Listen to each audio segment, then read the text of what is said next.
औज़ुबिल्लाहिमिनश्शैतानिर्रजीम बिस्मिल्लाहिर्रहमानिर्रहीम अस्सलाम वालेकुम।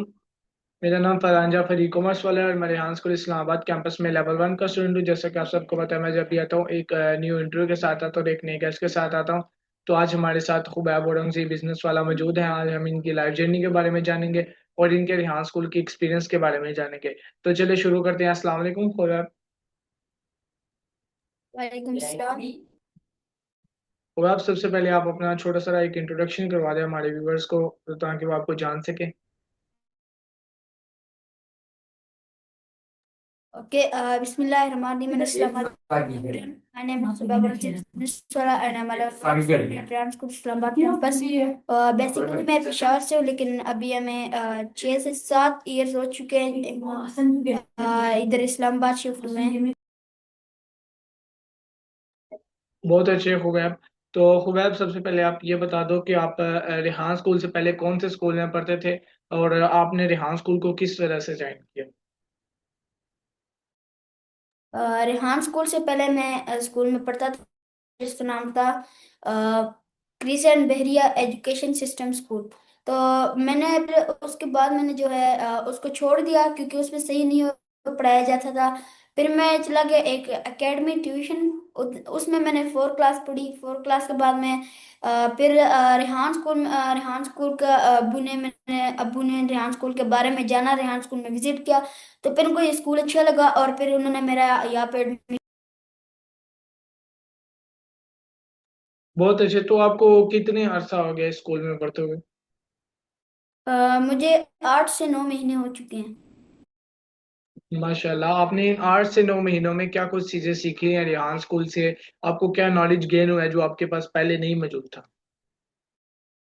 पहले तो मुझे एआई के बारे में कुछ भी नहीं पता था। मुझे स्टोरी पोस्ट, कहना पोस्ट, ये चीजें कुछ भी नहीं पता थी। और जब मैं रेहान स्कूल में आया फिर मैंने बहुत सारी चीजें सीखी। वीडियो एडिटिंग सीखी, ग्राफिक डिजाइनिंग सीखी, कहना post, story post, faceless video बनाना, माया इंटरव्यू करना और स्टूडेंट्स इंटरव्यू करना और क्लास रिव्यू देना और कोडिंग भी सीखी। और अभी मुझे इंटर्नशिप भी मिल चुकी है। माशाल्लाह, तो आपको भी किसके साथ इंटर्नशिप मिली। मुझे एक वुमेन है, वो यूके से है, उनके साथ मुझे इंटर्नशिप मिली है सैलून। वो सैलून उनके लिए मैं फ्लायर्स बनाता हूँ। ओके, माशाल्लाह। तो अब मेरी आपसे अगला क्वेश्चन ये है कि आप ये बता सकते हैं कि आपने अभी तक कितनी अर्निंग की है।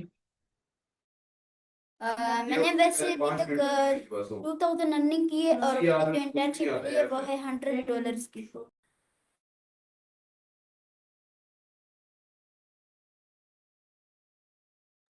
माशाल्लाह, तो अब मेरा आपसे अगला क्वेश्चन ये है कि आप ये बता सकते हैं कि आपने किस वजह से इस स्कूल को ज्वाइन किया था। आपके बाबा ने स्कूल में क्या कुछ चीजें देखी थी, उन्होंने आपसे आगे क्या बातें की थी इस स्कूल के बारे में, फिर आपने इस स्कूल को ज्वाइन किया। तो कोई मकसद होगा इसके पीछे कि उन्होंने आपको ये स्कूल ज्वाइन करवाया था।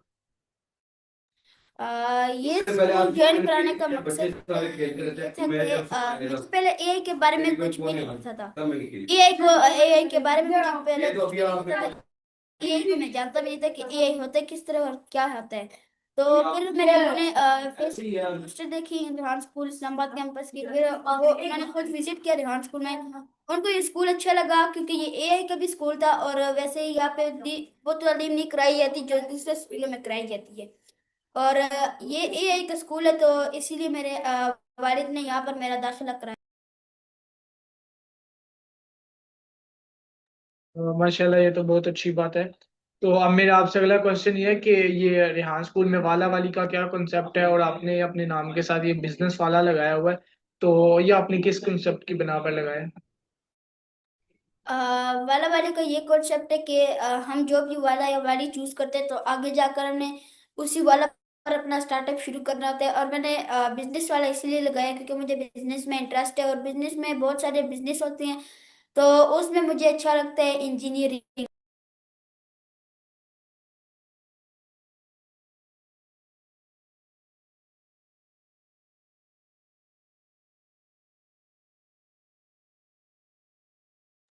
अच्छा, तो अब मेरा आपसे अगला क्वेश्चन ये है कि आप अपने रेहान स्कूल इस्लामाबाद कैंपस का कैंपस की रूटीन बता सकते हैं, सुबह से लेकर शाम तक आपके स्कूल में क्या क्या काम होते हैं और आप कौन कौन सी क्लासेस लेते हैं इसके अंदर।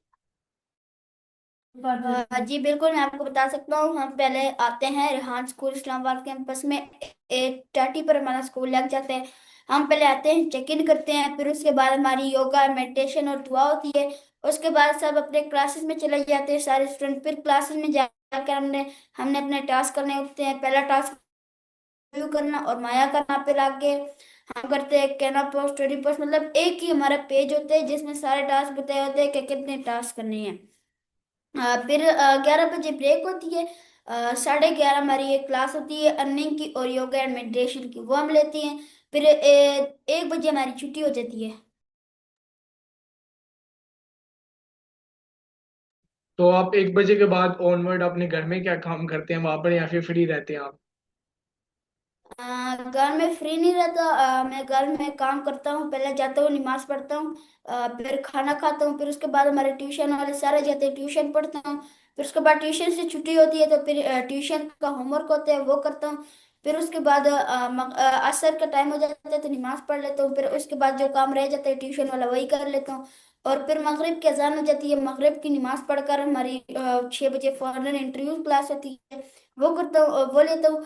तो फिर उसके बाद 7 बजे से लेकर 10 बजे तक मेरी इंटर्नशिप होती है। जैसे कि मैंने आपको बताया कि मुझे इंटर्नशिप मिली है, तो वो उसका काम करता हूँ मैं। फिर 10 बजे मैं इंटर्नशिप में चेकआउट करके अगर मेरा कोई इंटरव्यू होता है, फॉरनर इंटरव्यू, तो मैं वो कर लेता हूँ। अगर नहीं होता तो उसके बाद ईशा की नमाज पढ़ के मैं सो जाता हूँ।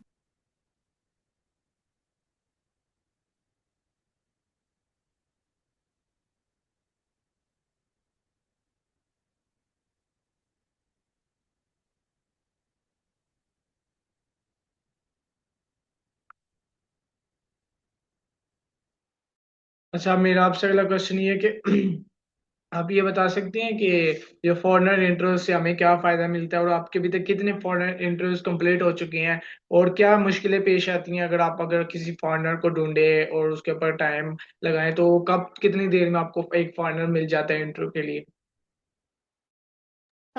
फॉरनर इंटरव्यू, मेरे 4 इंटरव्यू हो चुके हैं और इससे हमें ये फायदा मिलता है कि फॉरनर के हम लाइफ जर्नी के बारे में पूछते हैं। यानी कि मेरा एक इंटरव्यू होता है गैप के साथ, उनके मैंने लाइफ जर्नी के बारे में पूछा था। वो नासा इंजीनियर, तो उनसे मैंने पूछा आप नासा इंजीनियर क्यों बने, कैसे बने, तो उनकी लाइफ जर्नी के बारे में हम पूछ लेते हैं। और इससे हमें हमें यही फायदा होता है। और फॉरनर ढूंढने के लिए मुश्किलात ज़्यादा आती है क्योंकि ज़्यादा जो होते हैं वो बिजी होती हैं। और कोई होता है वो रिस्पॉन्स नहीं करते और कोई होता है वो करते ही नहीं है। तो फॉरनर इंटरव्यू करने में मुश्किलात तो ज़्यादा आती है, लेकिन फिर भी अगर कोई मिल जाए तो वो हम कर लेते हैं उसके साथ। और टाइम, मतलब फॉरनर इंटरव्यू ढूंढने में टाइम ज़्यादा लगता है, ज़्यादा से ज़्यादा लगते हैं 3-4 दिन। 3-4 दिन के बाद वो मान जाते हैं, या तो नहीं मानते या मान जाते हैं। तो अगर मान जाते हैं तो हम उसको अपना टाइम बताते हैं, या वो हमें अपना टाइम बताते हैं। फिर उसी टाइम पे हम इंटरव्यू शेड्यूल करके कर लेते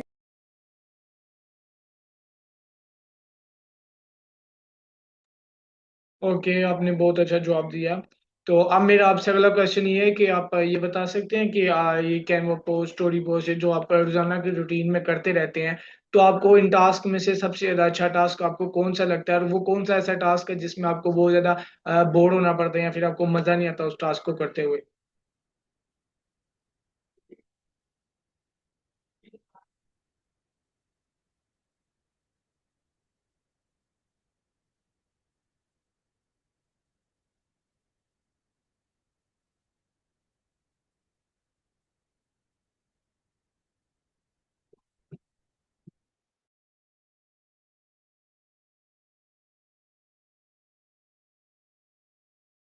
आप अपना क्वेश्चन कर।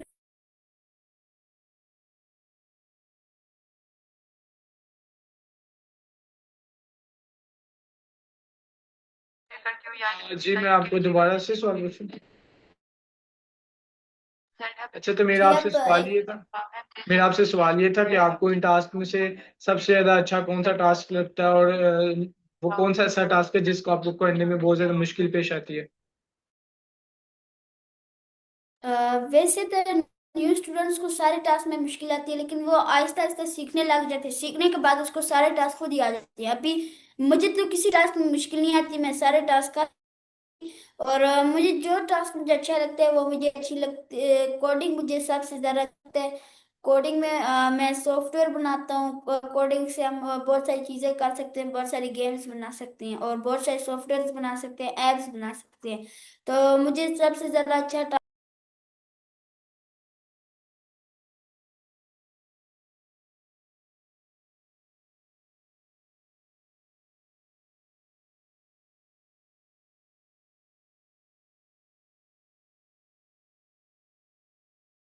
ओके, तो मेरा आपसे अगला क्वेश्चन ये है कि आप ये बता सकते हैं कि हमें ये इंट्रो से हमें क्या फायदा मिलता है, या फिर इंट्रो करने से हमारी कौन सी स्किल्स बेटर होती हैं? आप इसमें कुछ हम मुझे बता सकते हैं?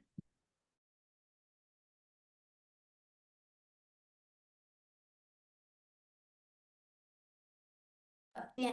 और इससे हमारी स्किल जो बेहतर होती है वो होते हैं कॉन्फिडेंस। कॉन्फिडेंस हमारे इंटरव्यू से बिल्ड हो जाते हैं।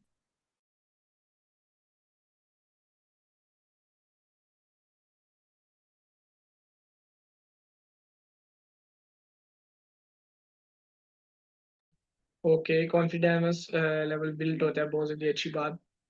तो आपके यहाँ पे मेरे ख्याल से पॉडकास्ट भी करवाए जाते हैं, तो पॉडकास्ट के अंदर हम लोग क्या सवालात एक दूसरे से पूछते हैं, और इसमें हमें क्या चीज़ें हमारी बेटर होती हैं पॉडकास्ट के अंदर? और आपने अभी तक कितने पॉडकास्ट आपने कंप्लीट कर ली?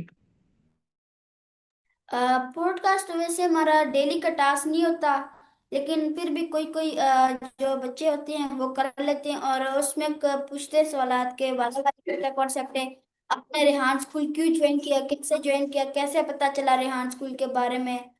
और ये 4 ईयर करिकुलम बता दें, वीएन मिशन बता दें, ये सवाल करते हैं।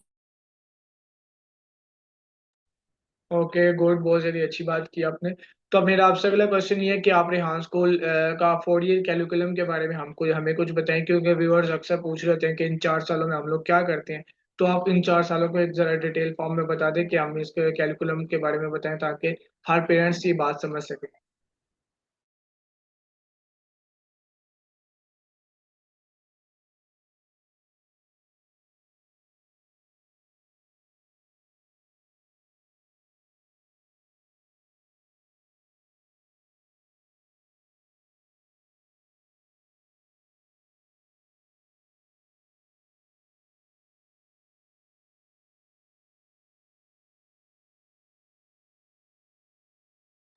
जी खुबैब, मेरी आपसे मेरा क्वेश्चन ये था कि आप 4 ईयर कैरिकुलम के बारे में हमें कुछ बता दें, ताकि हम 4 ईयर कैरिकुलम के बारे में जान सकें। 4 ईयर करिकुलम रेहान स्कूल में जब 5th रेहान स्कूल में एडमिशन लेते हैं तो वो पहले जाता है फाउंडेशन लेवल में। फाउंडेशन लेवल वो कंप्लीट करते हैं तो वो अपने पेरेंट्स को पढ़ाते हैं फाउंडेशन लेवल की बुक, यानी कि एसीसीएल बुक। तो वो उनको पढ़ाते हैं, तो हम उसको चेक करते हैं कि ये स्टूडेंट्स को वैसे इंटर्नशिप कर सकते हैं, यानी कि इसको जो इंटर्नशिप मिलेगी तो वो उनको पढ़ा सकते हैं जो इससे पढ़ना चाहता हो। तो अगर वो पढ़ा सकते हैं तो इसको इंटर्नशिप भी जाती है। और वो जाता है लेवल 1 में। लेवल 1 में वो इंटरव्यू करना, पॉडकास्टिंग करना, वीडियो एडिटिंग, ग्राफिक डिजाइनिंग और भी बहुत सारी चीजें सीखते हैं। फिर वो जाते हैं लेवल 2 में। लेवल 2 में वो $100 कमाता है। फिर लेवल 3 में जाके $300 फ्रीलांसिंग के जरिए अर्न करता है। और लेवल 4 में जाके वो उसने जो वाला चूज किया होता है उसी पर अपना स्टार्टअप शुरू करके $500 पर मंथ कमाने लग जाते हैं।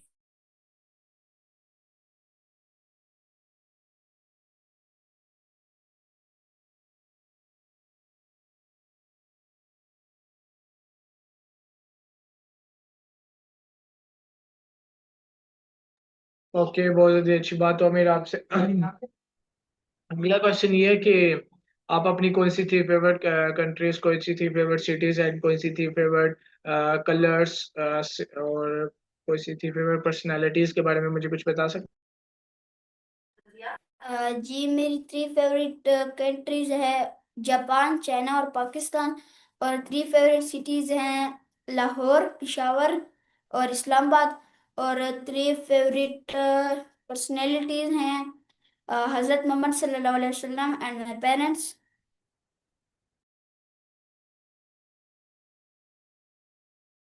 मेरा आपसे अगला क्वेश्चन ये है कि आपको टीम वर्क अच्छा लगता है या फिर आपको अकेले काम करना अच्छा लगता है? टीम वर्क करना अच्छा होता है, क्योंकि टीम वर्क में आपको जो इश्यू आता है, यानी कि आपको जो काम नहीं आता वो आप दूसरे से भी पूछ सकते हैं।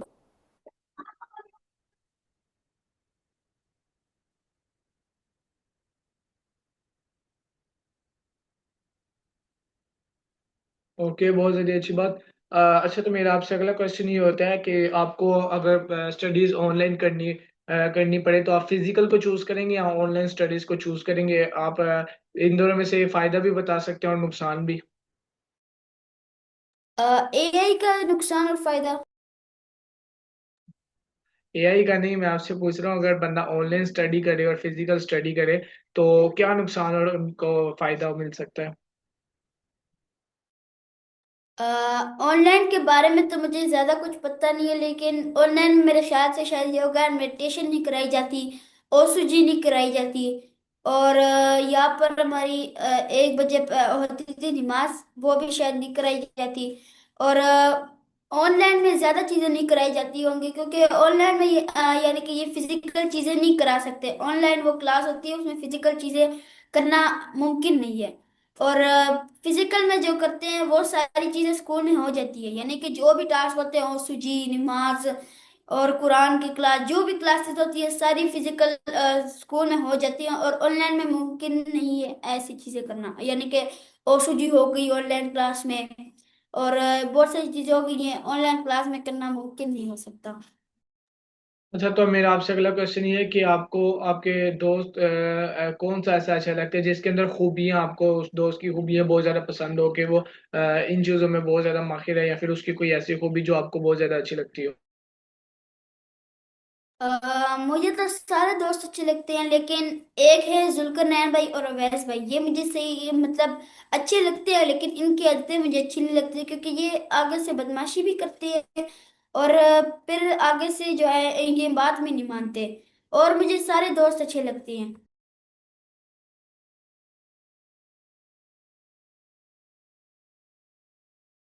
ओके, ये बहुत अच्छी बात की आपने। तो अब मेरा आपसे अगला क्वेश्चन ये है कि आप ये बता सकते हैं कि हमें एक बेहतरीन तालिब इल्म किस तरह बनना चाहिए, या फिर उस्ताद को एक बेहतरीन उस्ताद किस तरीके से बनना चाहिए?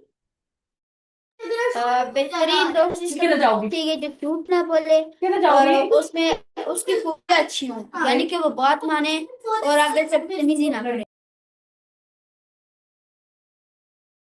ओके, बहुत ज़्यादा अच्छी बात की आपने। तो अब मेरा आपसे अगला क्वेश्चन ये है कि आप ये बता सकते हैं कि हमें अपने आप को किस तरीके से बेटर करना चाहिए, यानी हमें अपनी काम के ऊपर किस तरीके से तवज्जो देनी चाहिए? सॉरी, आपकी आवाज नहीं है, आप थोड़ा ऊपर पूछिए। मैं कह रहा हूँ कि मेरा सवाल ये है कि हमें अपने आप को किस तरीके से बेटर करना चाहिए, या फिर हमें अपने काम के ऊपर किस तरीके से तवज्जो देनी चाहिए? काम के ऊपर तवज्जो ऐसी देना चाहिए कि आप अपना टाइम भी तो पहले ना ज़ाया करें, और टाइम अगर ज़ाया करेंगे तो फिर इस तरह आपका काम नहीं पूरा हो सकता, और फिर आपका काम रह जाएगा। और काम मेहनत से करें, यानी कि कुछ होते हैं वो बस जान छुड़ाते हैं काम से। और काम मेहनत से करें, और टाइम टाइम ज़ाया ना करें, टाइम टाइम ही कीमती है, और इससे ही हमारा काम हो सकता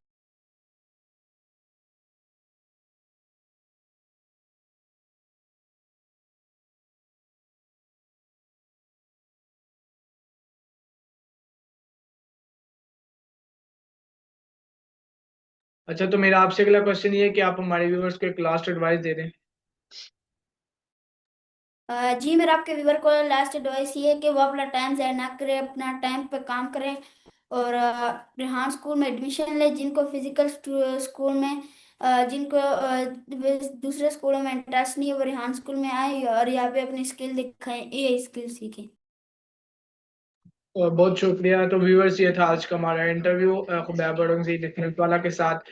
मिलेंगे एक नए इंटरव्यू में और एक नए गेस्ट के साथ। तब तक के लिए अल्लाह हाफिज। Thank you so much Khubaib, आपने अपने जिंदगी का थोड़ा सा वक्त निकाल के हमें एक छोटा सा इंटरव्यू दिया। अल्लाह हाफिज। अल्लाह हाफिज।